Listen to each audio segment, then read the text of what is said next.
Campbell has arrived, so we'll start. My name is Murray Hebert. I work on Southeast Asia and the Pacific Islands here at CSIS. On behalf of CSIS, welcome all of you. We're delighted to have so many of you. I think everybody knows our guest, Deputy Assistant Secretary Kurt Campbell for the Asia Pacific. Sorry, did I screw that up? Tough trip to get demoted. That's right. I think I got assistant, but yes, Assistant Secretary of State for East Asia and the Pacific. He's had a raft of different jobs in the administration, in the White House and DOD, and also done various things within the think tank community, including here at CSIS in his previous incarnation. He's just back from a trip with Secretary Clinton. They visited many countries, as you know.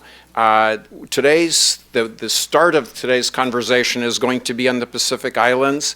That's how we build it. I know there are people in the room who probably want to talk about some other things, but let's, Assistant Secretary Campbell is going to start there, and we'd like to at least have the questions start on the Pacific Islands. Thank you very much, Assistant Secretary.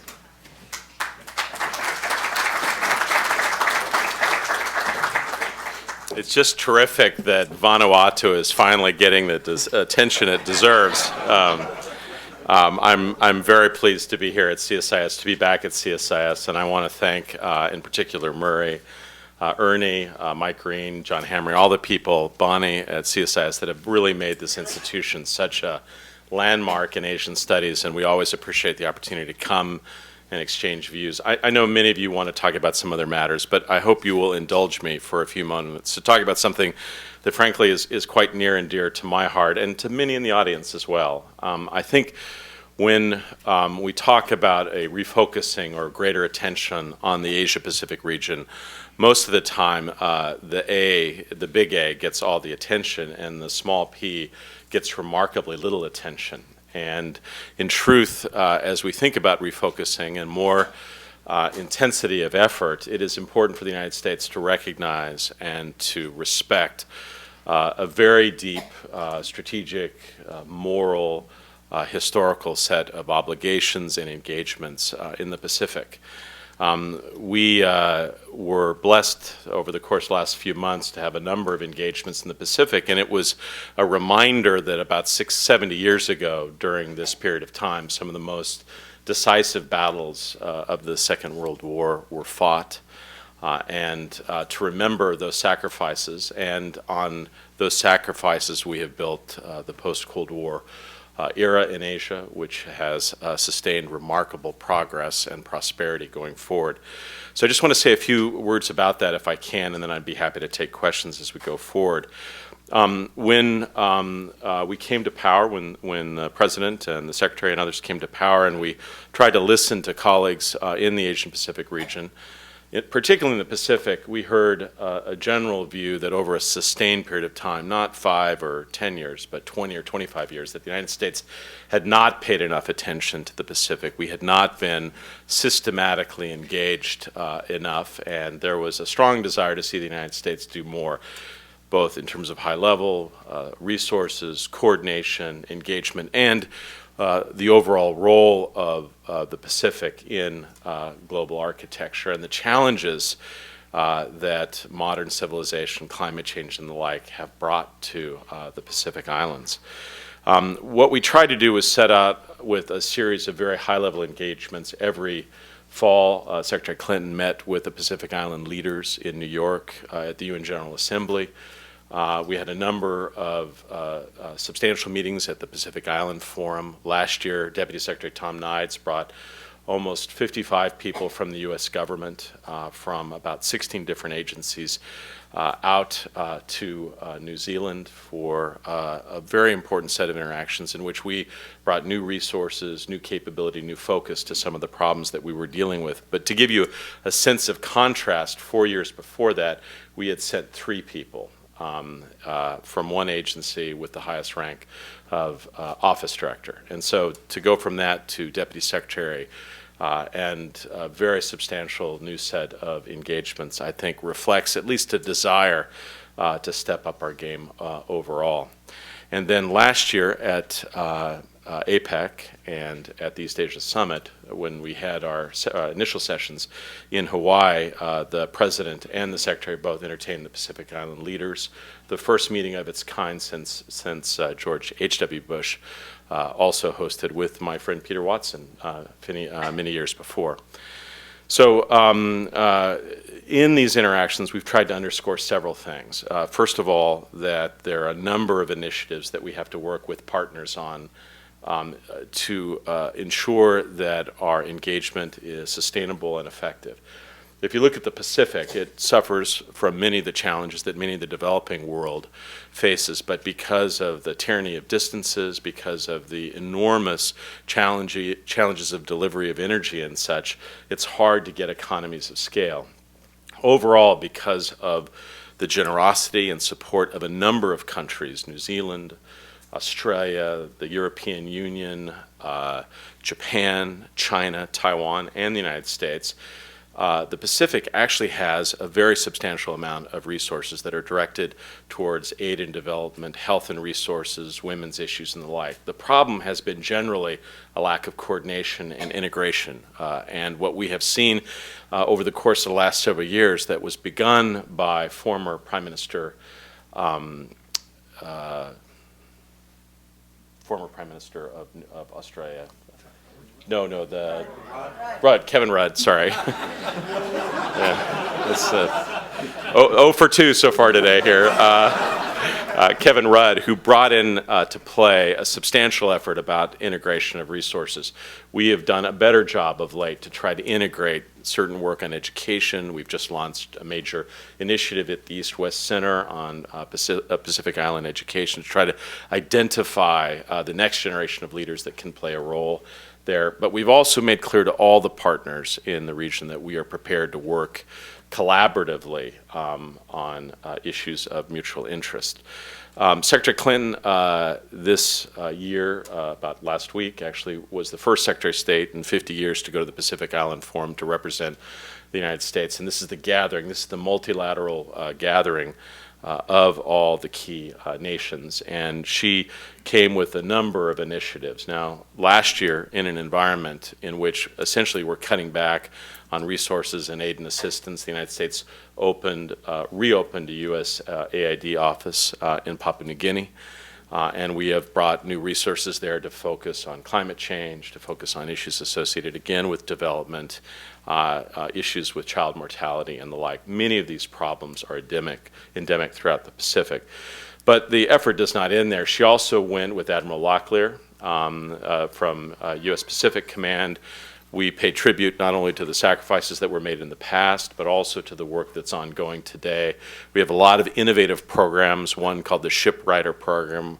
It's the vast area, huge amount of fishing, a tremendous amount of poaching and the like, but allowing certain kinds of legal cooperation with these Pacific Islanders has given us greater ability to access and patrol and to police certain areas over fishing and the like, and that's been extraordinarily important. Admiral Locklear and his colleagues have helped support in terms of maritime domain awareness and a number of initiatives that are designed to help the Pacific be sustainable. The last true great fishing resources, the last great tuna pod is still in the Pacific. We are actively engaged in the negotiations with all the partners to ensure that we come up with an arrangement that is both equitable but will allow for this really still healthy fishing preserve to be sustained.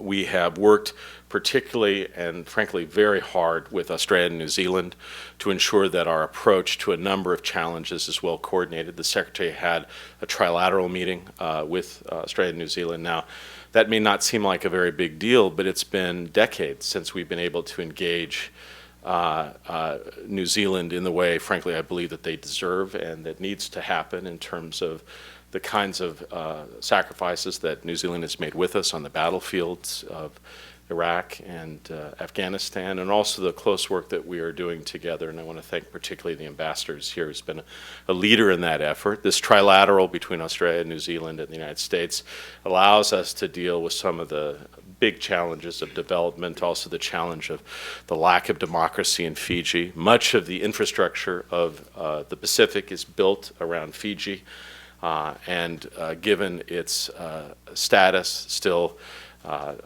very difficult challenges, not clear path towards elections in the near future.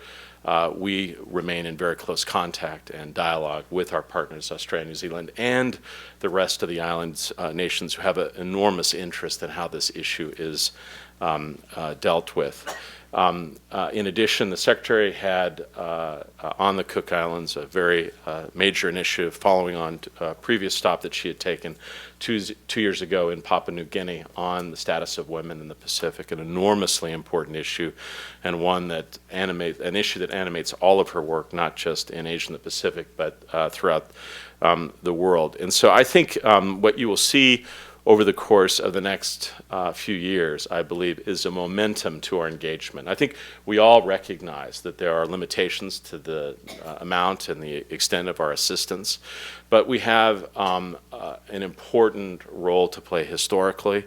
We have partners to work with, and if you look at our efforts on the Tuna Treaty, we're working with New Zealand on what could be one of the largest set-asides in terms of preserve the Ross Sea, which could be enormous, very substantial in terms of environmental protection. We've also made clear, and this is very important, that we want to cooperate with other nations. We're working very closely with, as I stated, Japan, with the EU, with Australia and New Zealand. But the Secretary stated quite clearly and quite directly when we were on the road in the Pacific and throughout the Asia-Pacific region that the entire basis of our approach is that we believe that it is important for the United States and China to demonstrate that we are going to work together and that we're going to find credible, sustained efforts at development, at personal well-being, at construction, where the two countries can work together in a way that sends a very clear message of our determination to work together in the 21st century. And I think that message was heard, and it's quite clear, and we've had a number of discussions with our interlocutors in the foreign ministry, and we are beginning the path and process of certain areas of diplomacy and development in Timor, and I believe that we will be able to do more in the Pacific in the months and years ahead. I think that's a general background about the Pacific. If anyone has any particular questions about the Pacific, why don't we start with them, and then we can, if there are other questions that people want to address, I'll do my best to address them, okay? And there will be some that I will probably suggest enough has been said about as well.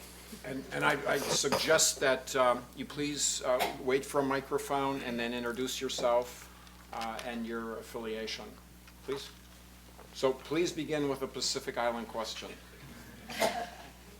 Well, my name is Hui Wang with CCTV America, and my question is about Yaoi Island. So what's your reaction to Japan's move to purchase and nationalize Yaoi Island? If you don't mind, could we start with a few Pacific Island questions before we go right into those, and then I'll be happy to try to address. Priscilla, please. I'm Priscilla Clapp. I'm retired. You mentioned that in previous years we haven't paid much attention to the South Pacific and that you were trying to design programs that would carry out into the future. How do you guarantee that? I mean, how do you actually design programs that you can commit the next administration to? Because there's not much left of this one. So. No, I don't. So, I just mean that so it's almost the end of a four-year term, not the people in it. Yeah, so delicately put. Term. Yeah. And with such gratitude for service. Yeah.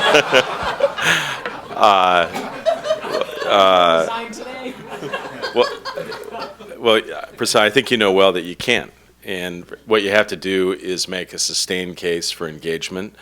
I have to say that although we are in an intense political season, I'm very pleased by the fact that generally I think there is a very strong bipartisan commitment to enhance engagement in the Asia-Pacific region. I believe that the areas of quibbles are about the how, not the whether. And so I take great comfort in that. I think the Asian-Pacific region does as well. I think there are questions about sustainment. If you think of what the 2009 question, frankly, that we heard when we were traveling around Asia was, do Americans recognize that the lion's share of the history of the 21st century is going to be written in the Asia-Pacific region? Are you going to orient your diplomacy accordingly? And you compare that with the 2013 question, which is, okay, you know, you've made a start and there's some important stuff underway. Can you sustain it? I'll take the 2013 question over the 2009 question every time. Another Pacific Island question? Please, Ambassador.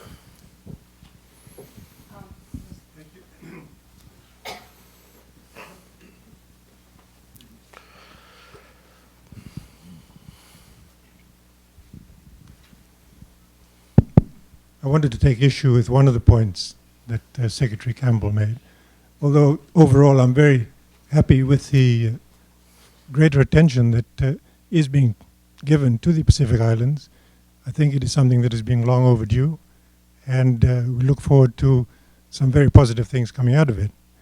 But you made mention of Fiji and said that there was no clear path back to democracy. As you probably know, we have written documents, we have a roadmap, we have a pathway, and the processes are in place to get back to elections in 2014.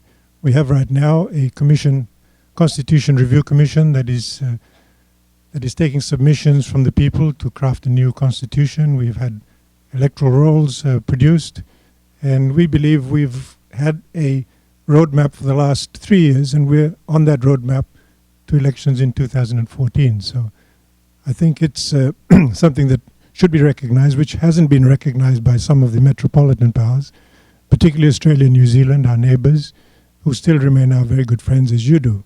But thank you for the attention that is being paid, and I congratulate Secretary Clinton and the delegation that came. Thank you. One more question. This is like homework that I give. Yes. Can we have a microphone? Yeah. Maybe I don't need a microphone. Can you hear me? Yes, I can hear you, but I think they need to record it, sir. So here it comes now. Thank you. Hello. Yeah. My name is Woodman Hong. I'm from George Mason University. Mm-hmm. My question is about the new attention paid to the Pacific. You mentioned that, we used to mention Asia Pacific, and now it's Pacific. So some of the Chinese has complained that that will be like a containing of China. But on the other hand, my question is that our priority is limited. If you are committed in Pacific Island, does that mean that you have to be less pay attention to some troubled part of Asia?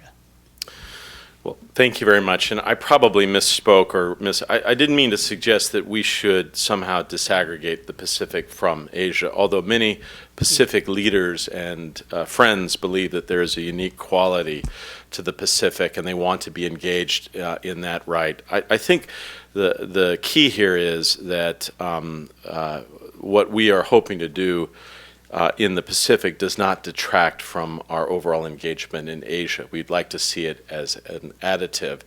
And I must say, every year I have taken a trip through the Pacific with the head of the number 2 in Pacific Command, this year Admiral Haney, and my good colleague Edgar Kagan and I. We had an interagency team from the White House, from the State Department, the Pentagon. We went through 10 or 11 island nations to be able to underscore our engagement.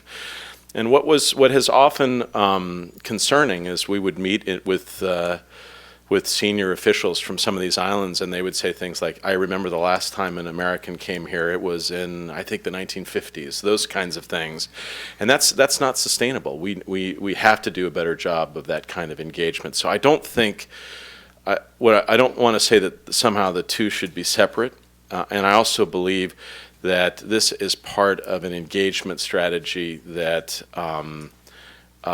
frankly, I think is based on, as I suggested, moral, commercial, economic, and people-to-people realities. We have large numbers of Pacific Island neighbors and peoples that serve in our armed forces that are citizens of the United States.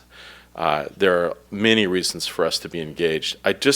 The basis of our approach is that there are so many challenges and opportunities in the Pacific that we are looking for partners, and that we believe, I fundamentally and fully believe, that the United States and China will be able to work together like we work with other nations in the Asia-Pacific region. This is not some sort of strategic chessboard. It is an area of enormous need, tremendous challenges in which we have an opportunity to work together to try to meet.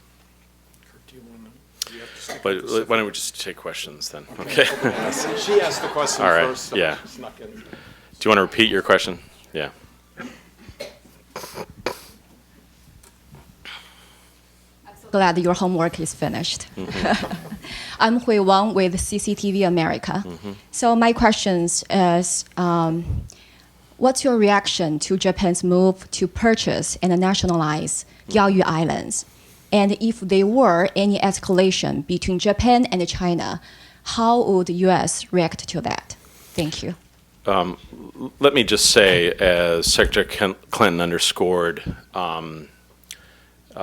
when she traveled to the region, obviously we do not take a position on any of the territorial claims.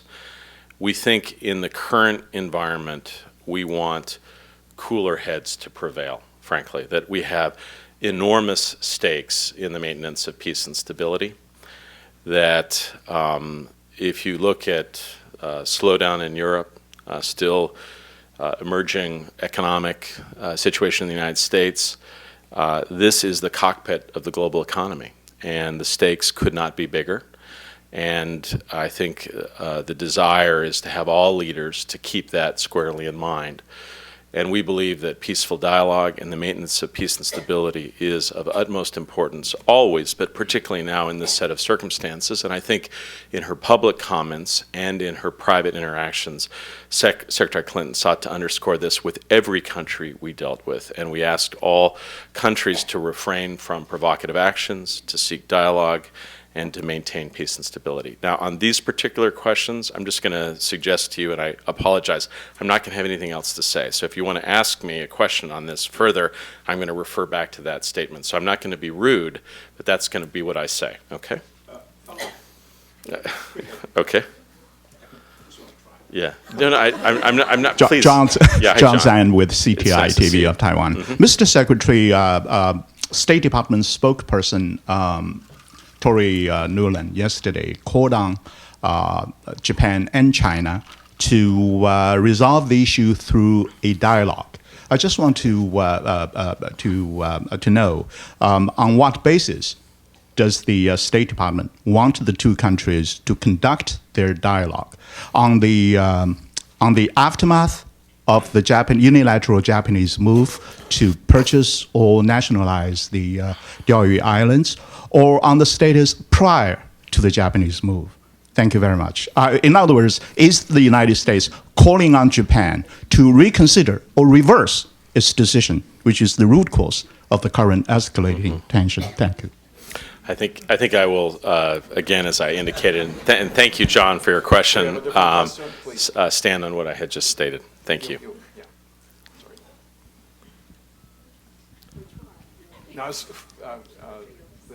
Sorry. The guy with the glasses. Gentleman with the blue shirt on. Thanks. Jeff Stacy from Hi, Jeff. CICE, Center for Transatlantic Relations. When I left the State Department last year, I really had very little idea of the degree to which what I would call almost the entirety of the U.S. foreign policy establishment increasingly alarmed about China. And it stretches all the way to New York. Our foundations don't fund things related to Europe anymore. It's all about the Pacific, and you've explained why that's, you think, strategically necessary.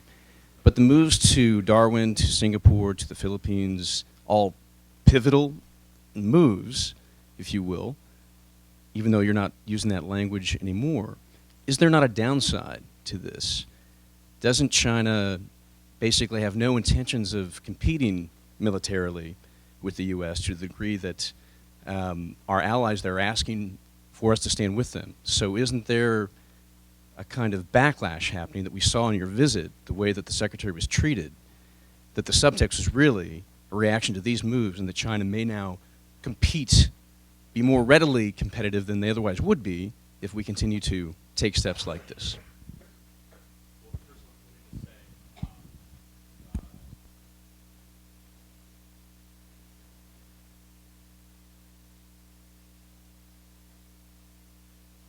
The United States, the Secretary was treated well on this trip. We had a very good, very substantive, very productive discussions, and long meetings on a number of issues of really keen and crucial mutual interest. I'd also say that as you think about greater attention in the Asian Pacific region, one of the most important things that we've done of late is actually engage other partners in talking about the Pacific and the Asia Pacific. If you think about everything that the United States has done of consequence globally for decades, it has been done hand in hand with Europe. So if you think of the Maghreb and the Balkans, Iraq, Afghanistan, climate change, you name it, it's in close partnership.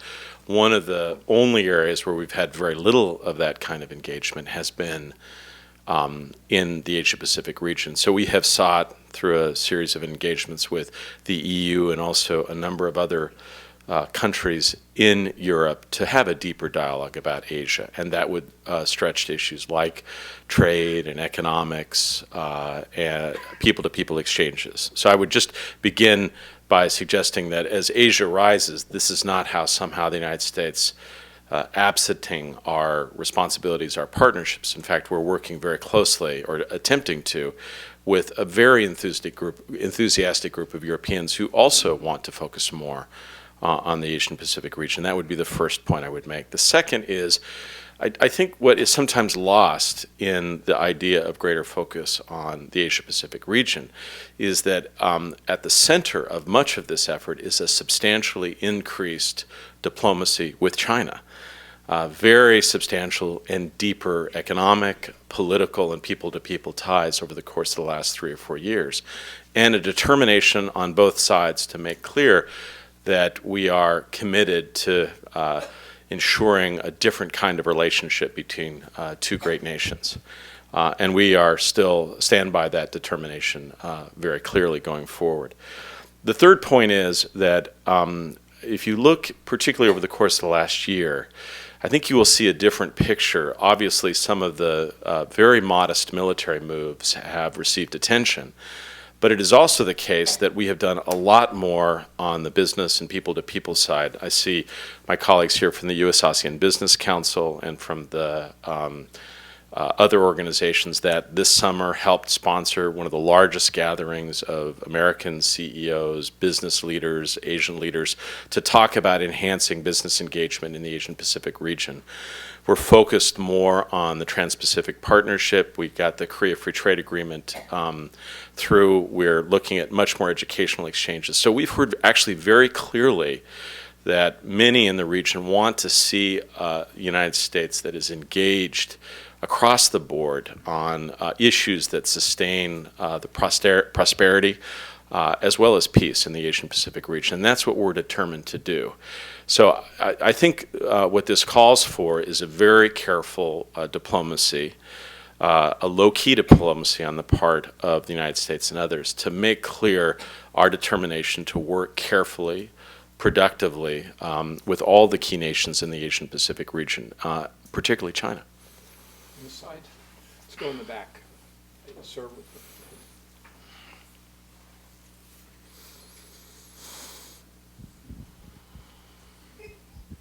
I'd like to take us back to the South Pacific. My name is Greg Casagrande of South Pacific Business Development. Hi, Greg. Hi. Depending how the rest of this goes, I may be in touch with you for some career advice here. So Terrific. Over 2 years ago, the United States committed to opening up a USAID office in Fiji. Yeah. That has yet to happen.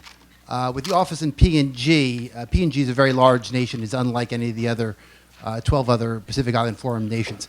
And so I'm wondering what USAID has planned for with regards to international development in the more traditional Polynesian, Melanesian, Micronesian, Pacific Island nations. And if the Women's Empowerment Initiative that Secretary Clinton mentioned, whether that might dovetail with stuff like microfinance or microenterprise development initiatives and stuff like that might be on the agenda going forward.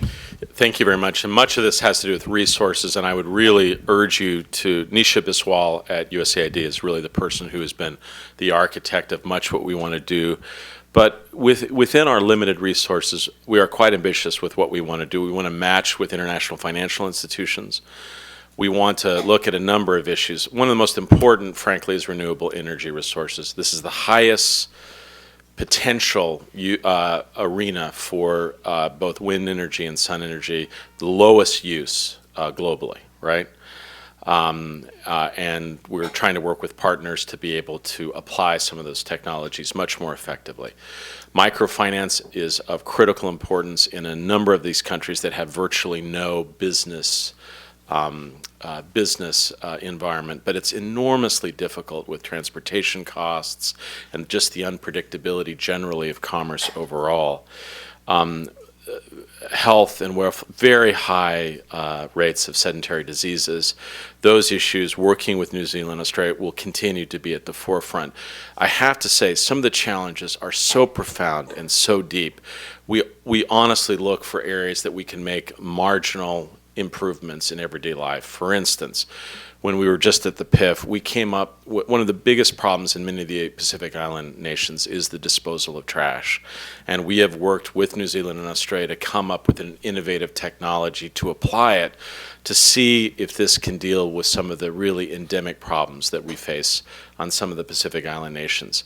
And frankly, that's one of the areas that we have been discussing with our Chinese interlocutors. And there is interest, and I do believe that we're going to be able to find some areas that we can work together in the time ahead. Side, sort of in the middle.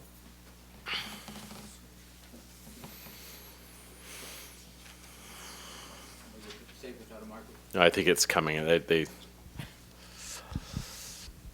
Thank you. I'm Dana Marshall with American University. Kurt, good to see you. Thank you, Dana. Good to see you as well. Question is, at a time of political transitions in both China and the United States, and perhaps some very interesting developments in China, and also concerns regarding economic developments in the sort of near to medium term in China, what's the U.S. government's thinking about kind of where do we end up in the beginning of the next administration here? What's the net result going to be? What's our best sense of that? And small mechanical question, are there any significant senior level dialogues that are being scheduled between now, say, and mid-December with China? With China, yes. I mean, we have a number of economic engagements. I think the JCTT is that JCCT? Sorry. I've heard that the Chinese have not accepted. I know that that's proposed for the fall. I don't know the exact timing, and I'll try to follow up on that as we go. I think you can expect that we will have sustained engagement in a number of venues at the United Nations, at the East Asia Summit in Cambodia. We are in very regular consultation with our Chinese interlocutors. I will be hosted by Vice Prime Minister Sui for the Asia Pacific consultations. We think these are all important, and they are critical opportunities for the kind of engagement that I was talking about earlier. I think the key for the next administration is when we look at the Asia-Pacific region, you compare it with other regions. One of the things that is critically important, for instance, about Europe is the role of institutions and institutional dialogues. And that has sustained the kind of progress, secretariats and engagements and initiative for decades. What's interesting about Asia is that until quite recently, most of the institutions in Asia had very shallow roots. And I think the desire is to be able to invest more in key institutions like the East Asia Summit, hopefully APEC, like the ASEAN Regional Forum, like the Defense Ministers Dialogue, and deepen and broaden those and focus them on credible areas of cooperation that will sustain peace, prosperity throughout the region as a whole. The other thing is also to sustain and build the bilateral and minilateral engagements in Asia. So, a few years ago, only a few countries had sustained bilateral interactions between the United States. And I think somehow we thought that was in some way an advantage. It gave flexibility. I think we've taken a different course now in which virtually every country in Asia now we have a sustained bilateral, sometimes minilateral set of interactions to talk about critical issues of mutual import, economic, political, and security. And that's helped build in a regularity into the system. It's hard because these are long distances, but it's very important. And I think it's allowed us to sustain a level of engagement that supports transparency.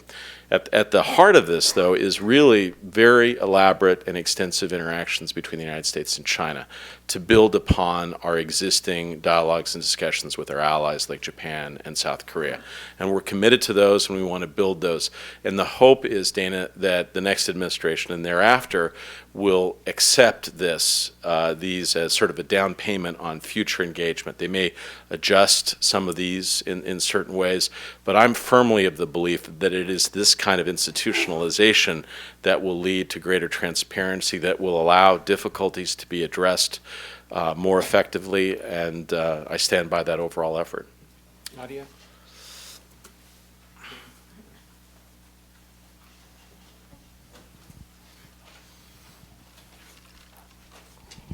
Hi, Carl. Welcome back. Nadia Chow with the Liberty Times. We know that Secretary Clinton had a meeting with Lian Zhan, the representative for President Ma in APEC. Most of the press release just indicate, economic issue has been discussed. But as a stakeholder of South China Sea and East Sea, it's just hard to imagine none of these were mentioned during the conversation. I wonder, could you tell us, what's the exchange during this conversation, and what do you think about the President Ma's, East Sea Peace Agreement initiative? Again, I'm not going to go anything further about what I said, but I will say we had a useful set of interactions, primarily on economic issues, and the release made that quite clear. We also talked about a range of other issues, but I think the focus was on how the United States and Taiwan can take the necessary steps to enhance our economic relationship in the future. We strongly support the improvement in relations across the Taiwan Strait, and we think that process should continue and develop. But we also believe that a strong unofficial relationship, which has a thriving economic component, is important between the United States and Taiwan as well.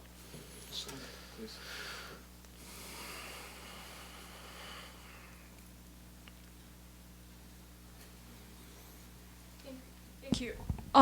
Bing Ruang with Hong Kong Phoenix TV. One Pacific question, as you like. There's a criticism saying U.S. pivot to Asia is a slogan or it's just the rhetoric. To defend yourself, It's great. It's what great. are those concrete achievements you've made in the past 4 years? So, And one more. okay. When so you were in justify Asia, my life. Yeah. Okay.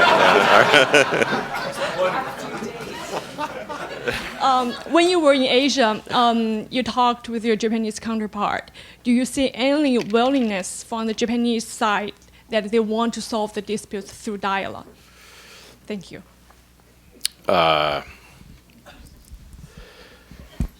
Well, on the first question, I would have to say I think the record speaks for itself.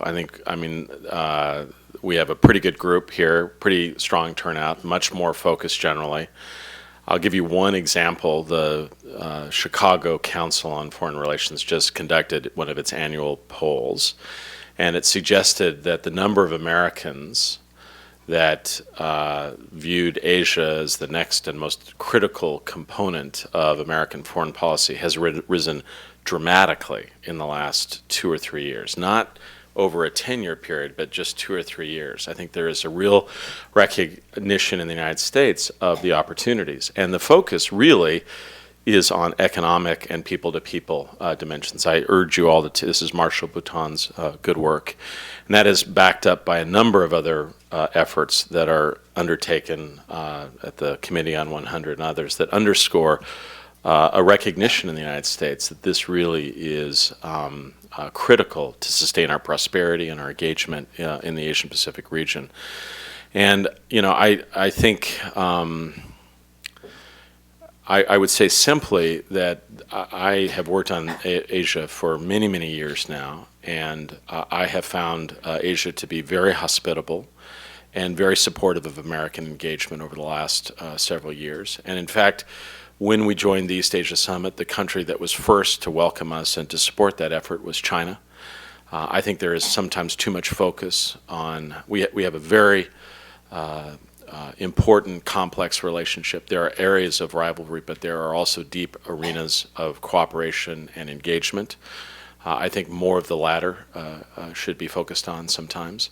And I believe that there is a recognition that we are going to play a sustained, deep, and continuing role in the Asian Pacific region for decades to come. And that commitment is a bipartisan commitment.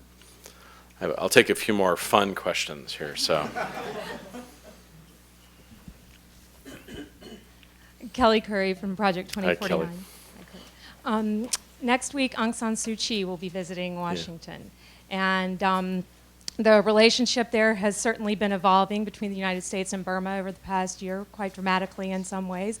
And I wanted to ask you about the U.S. government's hopes for this visit, what you expect to see happen, and who she might be meeting with. I know that it's no secret that the United States government's played quite a critical role in her travel arrangements here also. And how comfortable are you with the kind of relationship that you have right now with her? Oh, we're extremely excited about her visit.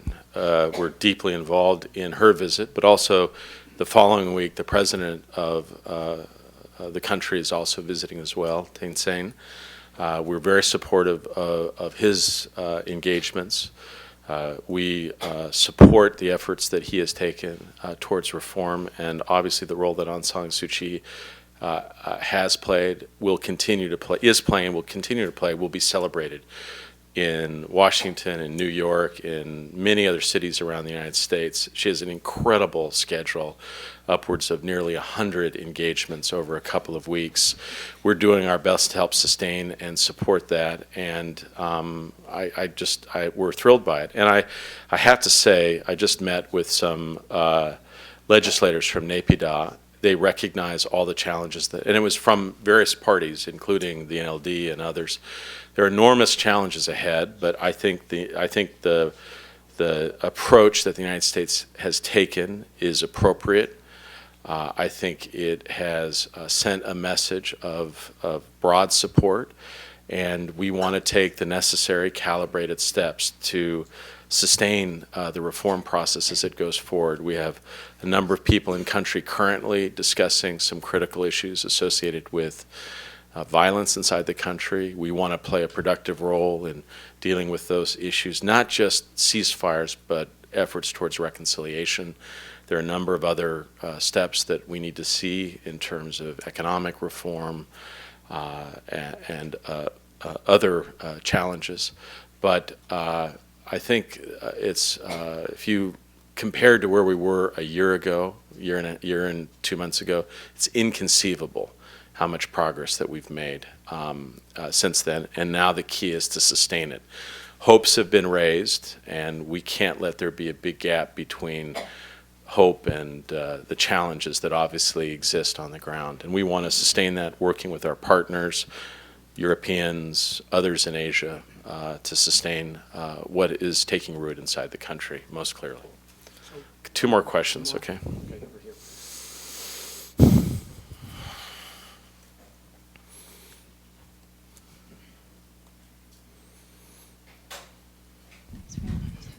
Shah Adams from the Epoch Times.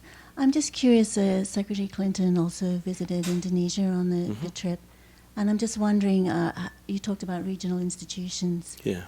With ASEAN, how's that going? Do you feel that there's positive movement there in developing a code of conduct? And Well, thank you. Secretary Clinton did indeed visit Indonesia. While she was there, she paid a visit to ASEAN headquarters, Secretariat, where we have an ambassador. We're encouraging all the other participant nations to send an independent ambassador to support, to build a secretariat, and so that we don't just have one meeting a year, that you have preparation, that you have working groups, that you can tackle problems of mutual interest. Our position is very clear. We support ASEAN centrality in terms of institutions in Asia. We also support ASEAN unity. We do believe, as Secretary Clinton has said, that the appropriate approach is a code of conduct between China and ASEAN. We think Indonesia plays a critical role in this regard, and Indonesia has helped to bridge gaps, to keep lines of communication open. They are undoubtedly emerging as the leader in ASEAN, and we support that very much. Last question.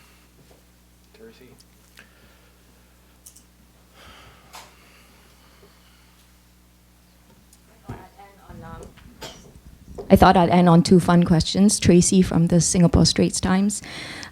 So China hasn't been much of a campaign, election campaign issue. Was there palpable relief in Beijing that it's not the punching bag issue that it's been in previous elections? And number two, Secretary Clinton's meeting with, or non-meeting with Mr. Xi Jinping, was it a snub, not a snub? Do you know where he is? Thank you.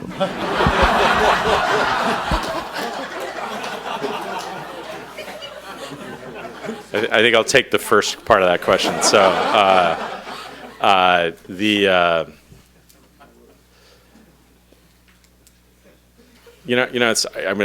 was so disoriented by your second question, I've forgotten your first one. What was it again? Sorry. Just. Oh yeah. No, I think all Asians are attentive during election season on trade issues, on human rights issues, and China is no exception. And there is always some focus and concern. But I think, as we stated at the outset here, I think the fact is that there is a general recognition of the importance of the Asian Pacific region, the importance of the engagement with partners, including China. And so the election was not a particular focus of our discussions during this particular trip. All right, you guys, if you let me escape, and then you can continue the dialogue on the Pacific Islands. Okay. Thank you very much.